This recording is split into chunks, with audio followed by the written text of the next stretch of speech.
Hello, my name is Shiv Kapila. I'm the director of the Naivasha Raptor Center, which is part of the Kenya Bird of Prey Trust, and you're watching the Zingi Environmental Series.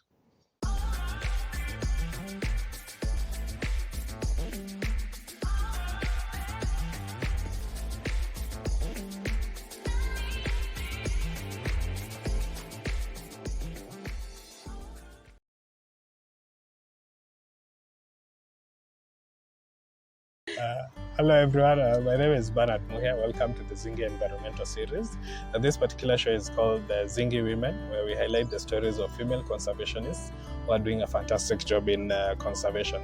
Now today we are at the Ondiri Swamp in Kikuyu, and I'm here with Hilda Maina, tour operator at Joujo Safaris. Welcome to the show. Thank you. So before we get started, this is for you. Oh, thank you. Thank you. Tell us what it says.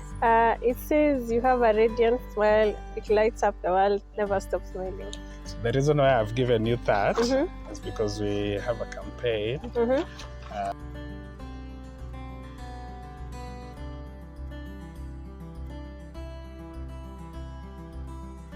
Say cheese. Cheese! I'm curious to know how you got into tours and safaris. Tours and safaris. So for me, tours and safaris is like a mean for income. I had other projects that are conservation based, but the funding needs to come from something that creates revenue. And Joujo Safaris is a way to make money to fund it. What conservation projects? So conservation projects basically are maybe tree planting, creation of awareness, and other minor projects like creation of alternative products, the ones that we have, pushing products that are already in the market that need to be pushed that are alternative to reduce pollution and stuff. Like which products, alternatives? So I'll mention one that I work with that is called African straws. African straws are basically straws made from bamboo that are reusable and durable and easily replace paper and plastic. Yes. So what excites you about tourism? So for me, I'd say the parks in Kenya. We have so many parks from terrestrial to marine. And having the chance to go visit them with my clients, showing them the biodiversity we have in Kenya excites me so much. What do you think can be done to increase the role that women play in tours and tourism? The side of it that is the actual touring. So there's a lady who's a tour driver. I saw her online, and it was very encouraging for me. I wish we had any more ladies who would encourage us to venture that way. I think when more ladies go that way, it would be a bit familiar. I'd say familiar, and maybe not less scary for someone to venture alone in the wild. Yes. What will happen if we don't stop biodiversity loss? We are going to lose what Kenya is known for. If you go outside Kenya, people know Kenya for its parks, they know Kenya for the animals, they know Kenya for the lions.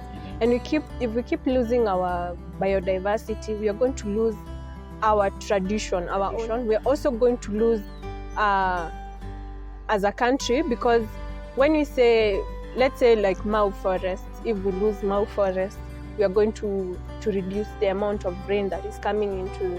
Maybe the farmers will have issues. We are going to lose a lot of things. Yes. Yeah. And in your opinion, what can we do to reduce those threats and to ecosystems? First of all, is the creation of awareness. That is the main factor. First of all, because if I don't know whether cutting down a tree is going to affect my children or affect me in a way, I will still cut the tree. And also we have to create alternatives for people, because I can tell you not to cut a tree down to burn charcoal and you don't have any other means to make fire. I need to create an alternative to the products that are there. We also have to have initiatives that are set, like the way Kenya banned the single-use paper bags. That was an initiative. We need more initiatives that are towards conservation and reduce pollution. Yes. What simple steps can then people take in their daily lives to ensure that we are stopping biodiversity loss?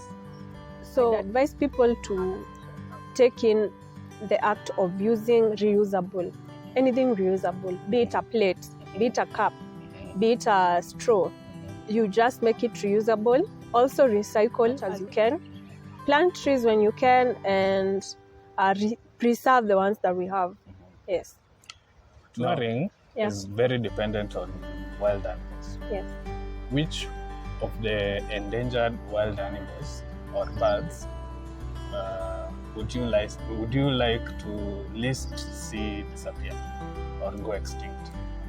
The most famous all endangered species are the rhinos, and we also have the pangolin. Although a lot of people don't know about the pangolins, they're also going extinct. We have them, we are losing them, and many other. I'd say we are losing a lot of animals due to the conflicts that we have, human conflicts. We also have poaching and a lot of things that are going. Yeah, we are losing a lot of animals. I wouldn't wish to see any go extinct. Yeah. And which are most popular among tourists? Like which species? So we have different type of tourists. We have tourists that come to view the biodiversity, maybe the landscaping. They have come to see the mountains, maybe mountain climbers. We have the ones that have come to the ocean. We have the others that have come to see for the safaris. They have come to see the lions, and the cheetahs, So currently, everyone is competing for tourists, especially countries competing with other countries on the continent, the African continent. So how can we frame tourism as a Pan-Africanist agenda so that we can grow together? So what people don't know is that tour agents and tour agencies and tour operators, hotels, they have like a symbiotic kind of relationship where someone depends on the other one. And I would start with the Kenyan tour operators. We are like a family. So maybe if I want to take my clients maybe to a place and maybe I don't have the means to take them there, I'll just contact someone else who's doing the same and maybe give them to them. The same with other countries. For example, if I'm taking my clients to South Africa, for example, and of course I'm not concerned with South Africa, I'll just look for an agent who's in South Africa and they're going to help me plan and take my clients to South Africa.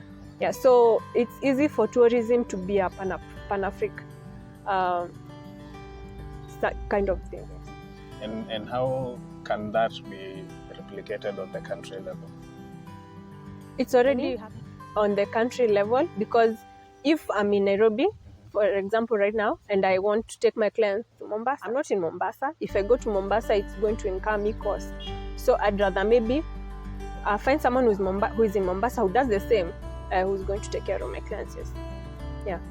How does the next 5 years look like for tourism? I would say it's promising, given that in 2020 we had lockdown. So that was hard for tourism because we didn't have clients coming in from outside the country. We also had maybe clients in Nairobi couldn't move to other counties. So in the next 5 years, I think we'll have rebuilt whatever we lost during that time, and the relationship with Kenyans and foreigners will have been, rebuilt. So before we wind up, I want to ask you a trick question. How do you spell on, as in on and off? On. O-N. And how do you spell ice? I-C-E. Now, when you put those two words together, what do you get? Noise.